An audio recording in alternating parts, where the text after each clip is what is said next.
Bugun men siz bilan juda muhim masalani ochiq va tushunarli qilib gaplashaman. Barcha pensionerlar tibbiy komissiyadan o'tishga majbur qilinadimi yoki bu gap ayrim toifadagi fuqarolarga tegishlimi? Bu mavzu hozir ko'pchilikni xavotirga solyapti. Chunki pensioner odam uchun har bir hujjat, har bir chaqiruv, har bir komissiya ortiqcha sarsonlik, vaqt va sog'liq masalasidir. Ayniqsa, komissiyadan o'tmasangiz pensiyangiz to'xtaydi. Hammani qayta tekshiruvga chaqirishadi. Nogironlik bekor qilinishi mumkin degan gaplar odamlarni qo'rqitadi. Men bugun sizga bu masalani mutaxassis sifatida, oddiy tilda, hayotiy misollar bilan tushuntirib beraman. Bu ma'lumot har bir pensionerga, pensionerning farzandlariga, nogironlik pensiyasi olayotganlarga, parvarish qilayotgan oila a'zolariga va hujjat ishlari bilan shug'ullanayotgan hammaga tegishli. Shuning uchun hozirroq kanalga obuna bo'ling, videoga like bosing va bu videoni yaqinlaringizga ham yuboring. Chunki bitta noto'g'ri tushuncha odamni pensiyadan, imtiyozdan yoki qonuniy huquqidan vaqtincha bo'lsa ham mahrum qilishi mumkin. Avvalo eng asosiy savolga javob beraman. Yoshga doir pensiya olayotgan oddiy pensionerlarning barchasi avtomatik ravishda tibbiy komissiyadan o'tishga majbur qilinmaydi. Ya'ni odam 60 yoshdan oshgani, 65 yoshga yetgani yoki pensiya olayotgani uchungina har yili shifokorlar komissiyasidan o'tish kerak degan umumiy qoida yo'q. Bu yerda masalaning nozik joyi bor. Tibbiy komissiya ko'proq nogironlik pensiyasi, nogironlik nafaqasi, mehnatga layoqatsizlik darajasi, parvarishga muhtojlik, sanatoriy yo'llanmasi, imtiyozli davolanish yoki ayrim ijtimoiy yordam turlarini olish bilan bog'liq bo'ladi. Oldin qanday edi? Ko'p yillar davomida ayrim fuqarolar nogironlik guruhi belgilanishi uchun tibbiy mehnat ekspert komissiyasidan o'tishgan. Kimdadir nogironlik muddatsiz berilgan, kimdadir 1 yilga, 2 yilga yoki ma'lum muddatga belgilangan. Muddat tugaganda fuqaro qayta ko'rikdan o'tgan. Agar sog'lig'i yaxshilangan deb topilsa, nogironlik guruhi o'zgargan yoki bekor qilingan. Agar holat og'irlashgan bo'lsa, guruh yuqorilatilgan. Agar o'zgarish bo'lmasa, muddat uzaytirilgan. Hozir nimaga odamlar xavotirda? Chunki so'nggi vaqtlarda raqamlashtirish, hujjatlarni tekshirish, nogironlik holatlarini qayta baholash, tibbiy xulosalarning haqiqiyligini aniqlash kabi jarayonlar kuchaydi. Ayrim hududlarda pensionerlar yoki nogironlik guruhi bor fuqarolarga poliklinikadan, mahalladan yoki ijtimoiy xizmatlardan hujjatlaringizni yangilang, tibbiy ko'rikdan o'ting. Komissiyaga boring degan xabarlar kelishi mumkin. Mana shu joyda odamlar demak, endi barcha pensionerlar majburiy komissiyadan o'tarkan deb o'ylab qolishadi. Aslida esa har bir holat alohida ko'riladi. Men sizga birinchi navbatda 3 ta toifani ajratib tushuntiraman. Birinchi toifa yoshga doir pensiya olayotgan oddiy pensionerlar. Masalan, erkak kishi atanmati yoshdan o'tib, mehnat staji asosida pensiyaga chiqqan. Ayol kishi belgilangan yoshga yetib, yoshga doir pensiya rasmiylashtirgan. Bunday odamlar faqat pensiya olayotgani uchun tibbiy komissiyaga majburiy chaqirilmaydi. Ular pensiya huquqini yosh va ish staji asosida olgan. Demak, sog'lig'i yaxshi yoki yomon bo'lishi pensiyani to'xtatish uchun asos emas. Albatta, ular davolanish, dispanser nazorati yoki profilaktik ko'rik uchun shifokorga borishi mumkin. Lekin bu pensiya huquqini tasdiqlash uchun majburiy komissiya degani emas. Ikkinchi toifa nogironlik pensiyasi yoki nogironlik nafaqasi olayotganlar. Mana bu guruhda tibbiy komissiya juda muhim. Agar nogironlik muddati belgilanmagan bo'lsa, fuqaro belgilangan muddat tugashidan oldin yoki muddat tugaganda qayta ko'rikdan o'tish kerak bo'ladi. Masalan, 2 guruh nogironligi 1 yilga berilgan bo'lsa, keyingi yilda qayta komissiya kerak bo'lishi mumkin. Agar fuqaro vaqtida bormasa, pensiya yoki nafaqa to'lovida muammo yuzaga kelishi ehtimoli bor. Bu har doim ham darhol butunlay bekor bo'ladi degani emas. Lekin to'lov to'xtab turishi, hujjatlar qayta talab qilinishi yoki kechikish paydo bo'lishi mumkin. 3-toifa pensiya yoshidagi, lekin qo'shimcha imtiyoz yoki parvarish bilan bog'liq hujjat olayotgan fuqarolar. Masalan, keksa odam doimiy parvarishga muhtoj deb topilishi kerak bo'lsa, uyda ijtimoiy xizmat olish uchun ariza bersa, protez ortopediya vositalari kerak bo'lsa, sanatoriyga yo'llanma so'rasa yoki nogironlik guruhini rasmiylashtirmoqchi bo'lsa, tibbiy xulosa talab qilinadi. Bu holatda ham gap barcha pensionerlar majbur degan qoidadan emas, balki ma'lum bir huquq yoki imtiyozni tasdiqlashdan ketadi. Birinchi misol, Toshkent viloyatida yashovchi 17 yoshli otaxon yoshga doir pensiya oladi. U 35 yil ishlagan, pensiyasi mehnat staji va ish haqi asosida hisoblangan. Mahallada kimdir unga endi hamma pensionerlarni komissiyani o'tkazishadi. Bormasang pensiyang to'xtaydi deb aytgan. Otaxon xavotiga tushib, poliklinikaga boradi. Aslida uning pensiyasi nogironlikka bog'liq emas. Demak, u faqat yoshga doir pensiyasi uchun komissiyadan o'tishga majbur emas. Agar u qon bosimi, yurak yoki qand kasalligi bo'yicha shifokorga ko'rinmoqchi bo'lsa, bu boshqa masala. Lekin pensiyani saqlab qolish uchun alohida komissiya shart emas. Ikkinchi misol. 28 yoshli ayol 2 guruh nogironlik pensiyasi oladi. Unga nogironlik 2 yil muddatga berilgan. Xulosada qayta ko'rik sanasi ko'rsatilgan. U sanani unutib yuboradi. Keyin pensiya kartasiga pul tushish kechikadi. Shunda u nega pensiyam to'xtadi deb so'raydi. Sabab shuki nogironlik muddatli bo'lgan, qayta ekspertiza o'z vaqtida o'tkazilmagan. Bunday vaziyatda ayol poliklinikaga borib, tibbiy hujjatlarni tayyorlashi, davolovchi shifokor orqali komissiyaga yo'llanma olishi va qayta ko'rikdan o'tishi kerak. Agar nogironlik tasdiqlansa, to'lov qayta tiklanadi. Ayrim hollarda tegishli tartibda o'tgan davr uchun ham masala ko'rib chiqilishi mumkin. Uchinchi misol. 72 yoshli onaxon insultdan keyin yura olmay qolgan. U oddiy yoshga doir pensiya oladi. Farzandlari unga doimiy parvarish kerakligini aytib, ijtimoiy yordam yoki qo'shimcha xulosa olishni xohlaydi. Bu holatda tibbiy komissiya kerak bo'lishi mumkin. Chunki davlat yoki ijtimoiy xizmat organi odamning haqiqatan ham parvarishga muhtojligini tibbiy asosda ko'rishi kerak. Lekin bu onaxonning yoshga doir pensiyasini tasdiqlash uchun emas. Qo'shimcha yordam yoki parvarish maqomini aniqlash uchun qilinadi. 4-misol. 63 yoshli erkak oldin 3 guruh nogironlik olgan, keyin pensiya yoshiga yetib yoshga doir pensiyaga o'tgan. U endi nogironlik bo'yicha komissiyaga bormasam bo'ladimi deb so'raydi. Bu yerda hujjatlarni ko'rish kerak. Agar u nogironlik imtiyozlaridan alohida foydalanayotgan bo'lsa, masalan, dori-darmon, reabilitatsiya vositalari, soliq yoki kommunal imtiyozlar bo'yicha unda nogironlik maqomi amal qilishi kerak. Agar nogironlik muddati tugagan bo'lsa, imtiyozlarda muammo chiqishi mumkin. Ammo yoshga doir pensiyaning o'zi boshqa asosda to'lanadi. Men aniq aytaman. Eng ko'p e'tibor berishi kerak bo'lganlar muddatli nogironlik guruhi bor fuqarolardir. Hujjatingizda qayta ko'rik sanasi bo'lsa, bu sanani e'tiborsiz qoldirmang. Ko'pincha odamlar xulosani bir marta olib, keyin javonga solib qo'yadi. Oradan bir yil o'tadi, keyin to'lovda kechikish bo'ladi. Aslida muammo oldindan bilsa bo'ladigan masala edi. Shuning uchun hujjatingizni olib, undagi sana, guruh, muddat va tashxis qatorlarini tekshiring. Ikkinchi xavotir olish kerak bo'lganlar sog'lig'i og'irlashgan, lekin hujjatini yangilamagan fuqarolar. Masalan, odamda 3 guruh bor. Lekin oxirgi bir yilda yurish qobiliyati ancha pasaygan. Qo'shimcha kasalliklar chiqqan, tez-tez shifoxonaga yotgan. Bunday vaziyatda u faqat eski xulosa bilan yuravermasligi kerak. Balki guruhni qayta ko'rib chiqish, reabilitatsiya dasturini yangilash yoki qo'shimcha yordam olish imkoniyati bo'lishi mumkin. Buning uchun barcha kasallik varaqalari, epikrizlar tekshiruv natijalari va shifokor xulosalari yig'iladi. Uchinchi xavotir olishi kerak bo'lganlar hujjatlarda nomuvofiqlik bor fuqarolar. Masalan, pasportdagi ism bilan tibbiy hujjatdagi ismda bitta harf farq qiladi. Tug'ilgan sana noto'g'ri yozilgan. Nogironlik xulosasida muddat bor, lekin pensiya organida boshqa ma'lumot ko'rinadi. Bunday mayda ko'ringan xatolar keyinchalik katta sarsonlikka olib keladi. Men ko'p ko'rganman. Odam yillar davomida bitta hujjatdagi xatoni tuzatmagan. Keyin komissiya yoki to'lov vaqtida barcha idoralar orasida qatnay boshlaydi.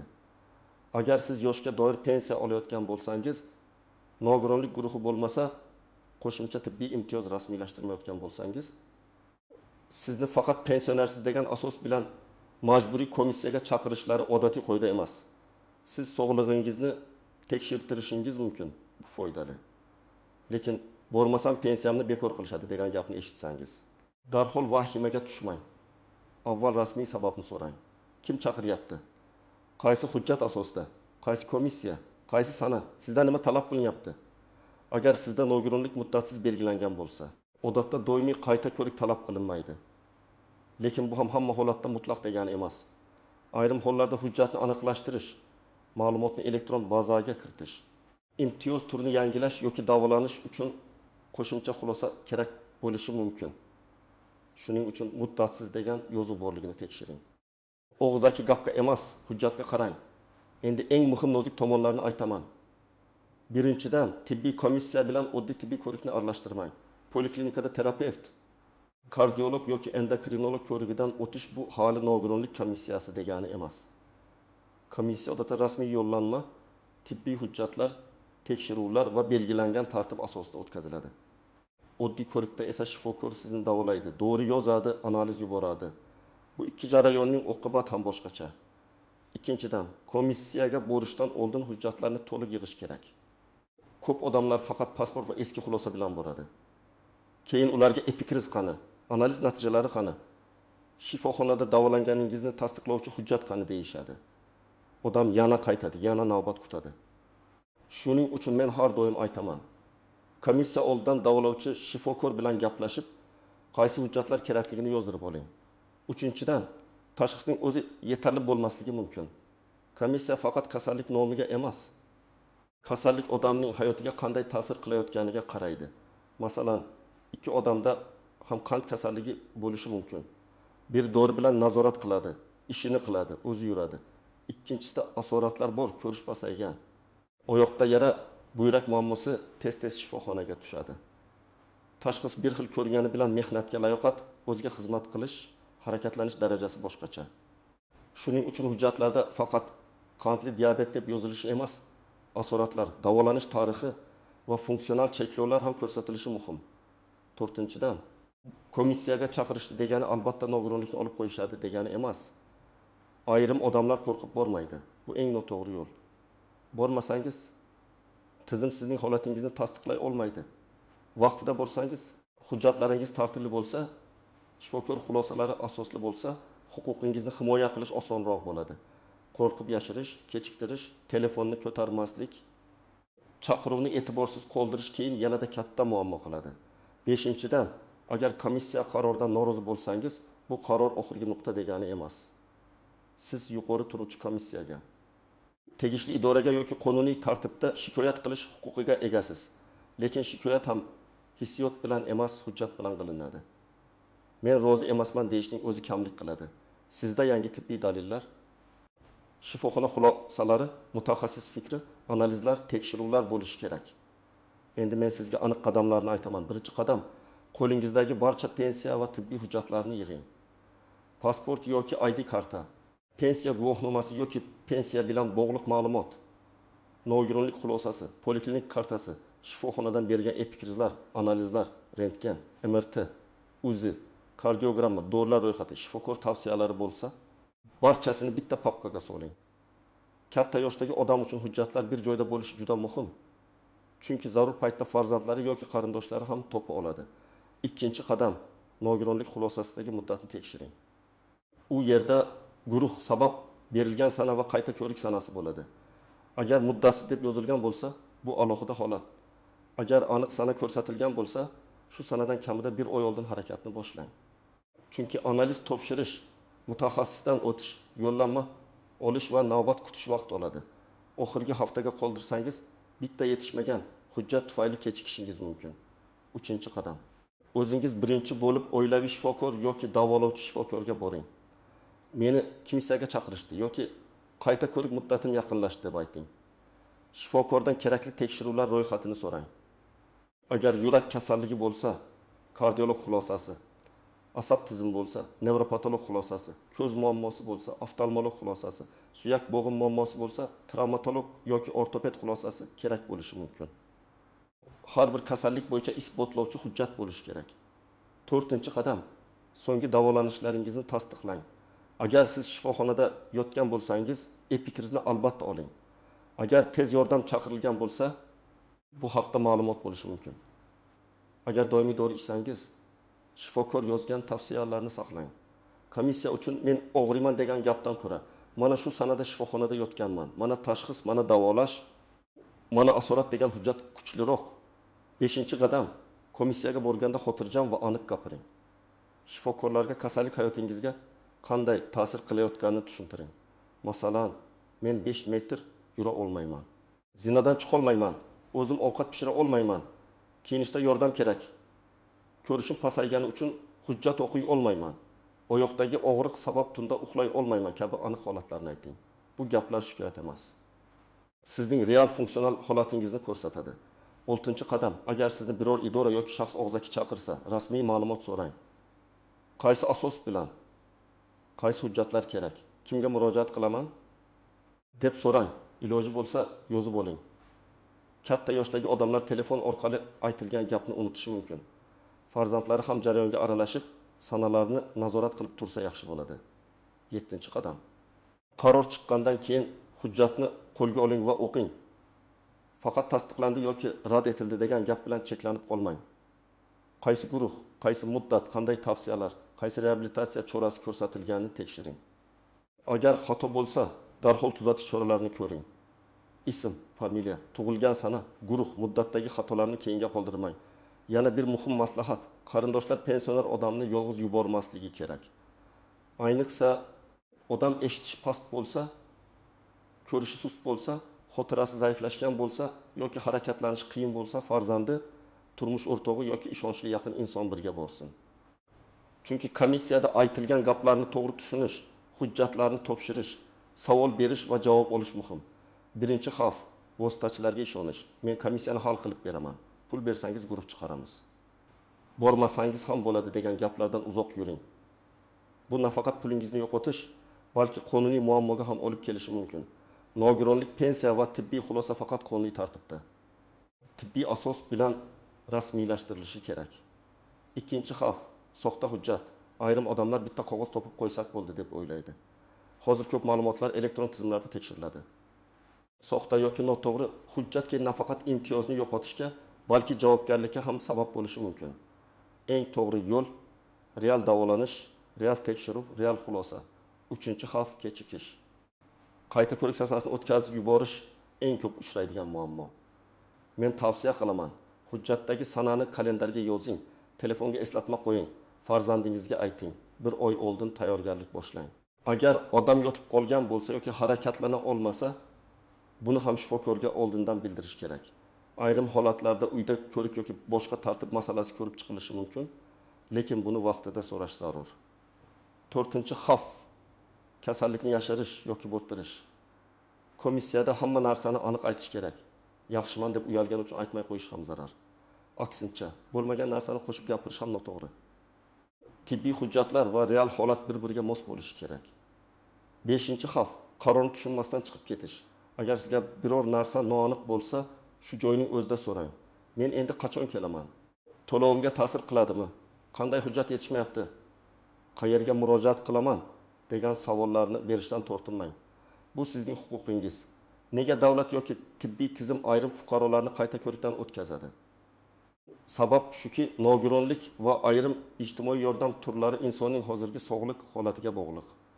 Kimdir davolanishdan keyin ancha tiklanadi, kimdadir holat og'irlashadi, kimdadir yangi asorat paydo bo'ladi. Tizim buni bilishi kerak. Masalan, bir odamga vaqtincha 2 guruh berilgan bo'lishi mumkin. Lekin 2 yildan keyin operatsiya yaxshi natija bergan, odam o'zi yuradi, ishlashi mumkin. Boshqa odamda esa aksincha, oldin o'chi guruh bo'lgan. Keyin kasallik kuchayib, doimiy yordamga muhtoj bo'lib qolgan. Shuning uchun qayta baholash ayrim hollarda fuqaroning foydasiga ham ishlaydi. Lekin bu jarayon odamlar uchun og'ir bo'lishi ham mumkin. Navbat, hujjat, shifokorlar. Yo'l xarajati, asabiylik bor. Ayniqsa, qishloq joyda yashovchi pensioner tuman markaziga borishi, bir necha mutaxassisdan o'tishi, analiz topshirishi kerak bo'lsa, bu oson emas. Shuning uchun men har doim tartibli tayyorgarlikni maslahat beraman. Hujjatlar oldindan tayyor bo'lsa, savollar oldindan yozib olinsa, qarindosh yordam bersa, jarayon ancha yengillashadi. Eng muhim xulosa shuki, oddiy yoshga doir pensioner bilan nogironlik yoki tibbiy imtiyoz asosida to'lov olayotgan fuqaro bir xil emas. Barcha pensionerlar majburiy komissiyadan o'tadi degan gapni eshitsangiz, uni darhol umumiy haqiqat deb qabul qilmang. Har doim o'zingizning hujjatingizga, pensiya turiga, nogironlik muddati bor yo'qligiga va rasmiy chaqiruv sababiga qarang. Bugun men sizga asosiy narsani tushuntirdim. Yoshga doir pensiya olayotgan barcha fuqarolar avtomatik tarzda tibbiy komissiyadan o'tishga majbur emas. Lekin nogironlik pensiyasi yoki nogironlik nafaqasi olayotgan, muddati tugayotgan xulosasi bor. Qo'shimcha imtiyoz yoki parvarish hujjati rasmiylashtirayotgan pensionerlar tibbiy komissiya masalasiga juda jiddiy qarash kerak. Bu yerda eng katta xato vahimaga tushish emas, balki hujjatni tekshirmaslik, muddatni o'tkazib yuborish va rasmiy tartibni bilmaslikdir. Men sizga tavsiya qilaman, buguni hujjatlaringizni ko'zdan kechiring. Nogironlik xulosangiz bo'lsa, muddatini tekshiring. Kerak bo'lsa poliklinikadagi shifokoringiz bilan maslahatlashing. Barcha tibbiy hujjatlarni bitta papkaga yig'ing. Agar qarindoshingiz pensioner bo'lsa, unga yordam bering. Chunki ko'p muammolar bilim yetishmagani va vaqtida harakat qilinmagani sababli paydo bo'ladi. Agar sizda shunday chaqiruv bo'lgan bo'lsa, komissiyadan o'tgan bo'lsangiz yoki pensiya va nogironlik hujjatlari bo'yicha savolingiz bo'lsa, izohlarda yozib qoldiring. Sizning tajribangiz boshqa odamga yordam berishi mumkin. Videoga like bosing, kanalga obuna bo'ling va bu ma'lumotni ota-onangizga, qo'shnilaringizga, pensioner yaqinlaringizga yuboring. Chunki huquqini bilgan odam ortiqcha sarson bo'lmaydi va o'ziga tegishli yordamni vaqtida oladi.